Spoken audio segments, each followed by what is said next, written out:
Tonight in our special series, The Vanished, the truth, the tragic hidden truth of some Native American boarding schools right here in the U.S. Antonia Hilton has the story. When Yvonne Walker-Keshik steps foot on what was once Holy Childhood of Jesus boarding school in Harbor Springs, painful memories come flooding back. Everything that was Native American, they tried to destroy.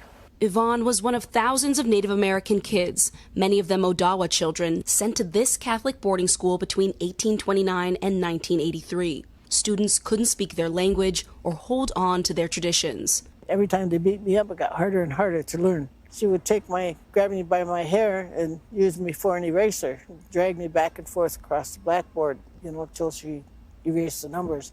In the 19th and 20th centuries, the United States funded more than 350 boarding schools with the goal of assimilating and separating the tribes.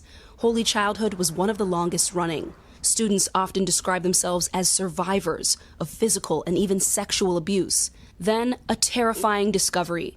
More than 1,000 bodies found in mass graves at similar schools in Canada. In June, the U.S. government announced a national investigation. Eric Hemingway is the archivist for the Little Traverse Bay bands of Odawa Indians. He has been uncovering school records and artifacts for decades. This one. A 4-year-old? 4-year-old. To what extent do you think the federal government was successful in its mission?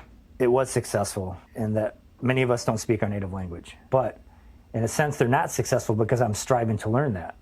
Those elements of us as Anishinaabe are still out there. The language, the customs, the traditions. Holy Childhood has not responded to requests for comment. Fred Kiogma is Marine Corps veteran, and he says memories from Holy Childhood still haunt him. Getting locked in a freezing closet, the racist remarks. A nun once forced him to eat vomit in front of his brother. That was 55, 57 years ago. And I can remember the expressions, his tone, and how small I felt. Survivors say the first step of healing is acknowledgement. What do you think we're going to find out in this investigation, the federal investigation? I would hope that they find the truth, but you gotta admit that it happened.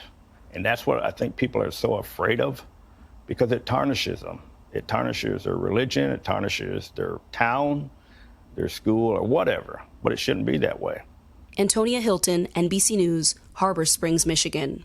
That is NBC Nightly News on a Sunday. I'm Kate Snow. For all of us here at NBC News, have a great night.